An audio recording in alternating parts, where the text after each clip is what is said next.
Halo semuanya, pernahkah kamu membayangkan bekerja dari mana saja? Dari kafe, rumah, bahkan sampai traveling. Untuk Gen Z, itu bukan mimpi, tapi gaya hidup. Remote work atau kerja jarak jauh adalah model kerja di mana karyawan dapat menyelesaikan tugas dan tanggung jawab pekerjaan mereka dari lokasi yang berbeda dengan kantor fisik perusahaan. Mereka seringkali menggunakan teknologi seperti internet dan perangkat seluler untuk berkomunikasi dan berkolaborasi. Gen Z adalah generasi yang lahir antara tahun 1997 hingga 2012. Mereka tumbuh dan berkembang di tengah kemajuan teknologi digital yang cepat. Kehidupan mereka sangat erat dengan internet, media sosial, dan perangkat pintar. Hal ini membuat mereka memiliki pandangan dan preferensi kerja yang berbeda dibandingkan generasi-generasi sebelumnya. Bagi Gen Z, fleksibilitas adalah nilai utama dalam bekerja. Mereka menginginkan kebebasan memilih tempat, waktu, bahkan cara bekerja. Maka tak heran, remote work menjadi pilihan karir yang semakin populer. Bayangkan kita bisa bekerja di kafe, rumah, bahkan saat traveling, tanpa keharusan datang ke kantor pukul 8 pagi, tanpa tekanan jam kerja yang kaku. Namun, di balik semua itu, muncullah berbagai tantangan serius, mulai dari ketidakpastian penghasilan, minimnya perlindungan sosial, hingga keraguan terhadap masa depan karir mereka. Menurut ID Insight, antara 430.000 hingga 2,3 juta pekerja di Indonesia telah bergabung gig ekonomi digital, termasuk drive hailing hingga freelance remote work. Kali ini, saya akan membahas kenapa Gen Z begitu tertarik dengan remote work, apa efeknya terhadap pendapatan dan jaminan sosial, tantangan kesejahteraan mereka, serta solusi yang diperlukan. Nah, untuk yang pertama, saya akan membahas alasan utama Gen Z memilih remote work. Fleksibilitas adalah keunggulan utama. Menurut survei Shiftboard, 55% Gen Z menempatkan fleksibilitas waktu kerja sebagai prioritas. Ini menunjukkan betapa pentingnya nilai kebebasan dalam kehidupan profesional mereka. Mereka bisa mengatur kapan waktu paling produktif untuk bekerja tanpa dibatasi jam kantor konvensional. Nah, yang kedua ada kontrol terhadap beban kerja. Tidak adanya pengawasan langsung memungkinkan mereka memilih proyek yang sesuai minat dan kapasitas mereka. Yang ketiga, banyak dari mereka yang ingin menghindari budaya kerja yang toksik, seperti atasan yang otoriter, lingkungan kerja yang tidak sehat, atau politik kantor yang melelahkan. Selain itu, remote work cocok untuk pekerjaan berbasis keahlian seperti desain grafis, pemrograman, content writing, atau digital marketing.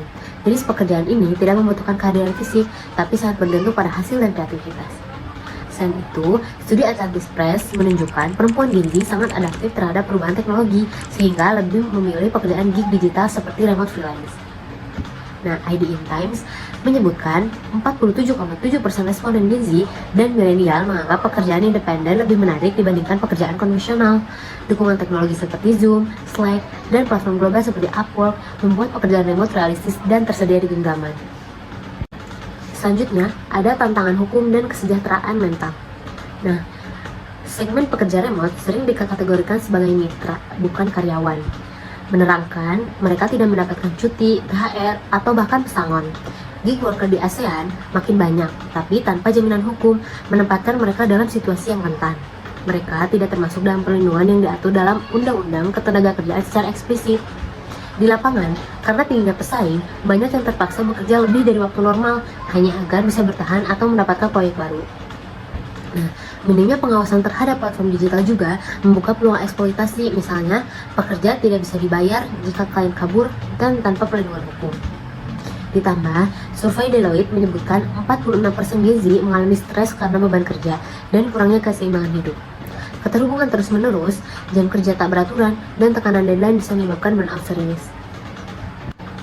Yang terakhir ada studi kasus dan rekomendasi kebijakan. Di beberapa platform lokal, mulai memberikan perlindungan seperti Gojek dan Grab telah menawarkan asuransi dasar untuk mitra mereka. Namun, ini masih terbatas dan tidak cukup jika dibandingkan model di California, Amerika Serikat yang menerapkan ABC test untuk mengkategorikan gig worker sebagai karyawan penuh dengan tunjangan hukum. Nah, lalu apa sih solusi yang dapat direkomendasikan? Yang pertama itu ada revisi UU Ketenagakerjaan untuk pekerja digital. Pemerintah perlu memperbarui UU Ketenagakerjaan agar mencakup pekerja digital dan fleksibel, seperti freelancer dan gig worker. Ini penting agar mereka dapat pengakuan hukum dan perlindungan dari risiko kerja yang selama ini belum dijamin. Yang kedua, ada skema BPJS freelance. Perlu dibuat skema BPJS khusus bagi pekerja lepas dengan iuran ringan dan fleksibel. Tujuannya agar mereka tetap memiliki jaminan kesehatan dan ketenagakerjaan meskipun tidak bekerja di sektor formal.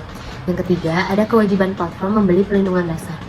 Platform digital wajib memberikan perlindungan seperti asuransi kerja, sistem rating yang transparan, dan pengaturan tarif yang adil.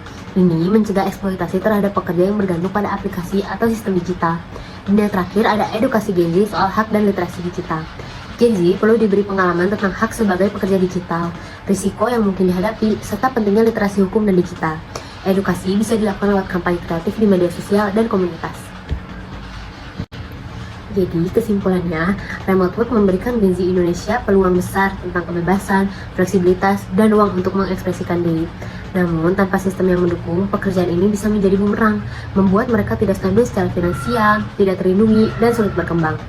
Dibutuhkan kerjasama antara pemerintah, perusahaan, dan para pekerja itu sendiri untuk menciptakan ekosistem kerja fleksibel yang adil, aman, dan berkelanjutan. Sekarang pertanyaannya, apakah kita siap menghadapi era kerja yang baru ini? Sudahkah kita membekali diri dengan pengetahuan, perlindungan, dan strategi untuk tetap bertahan dan berkembang di dunia kerja fleksibel? Fleksibel itu keren, tapi stabil itu penting. Jadi ayo bersama dukung terciptanya ekosistem remote work yang adil, aman, dan berkelanjutan.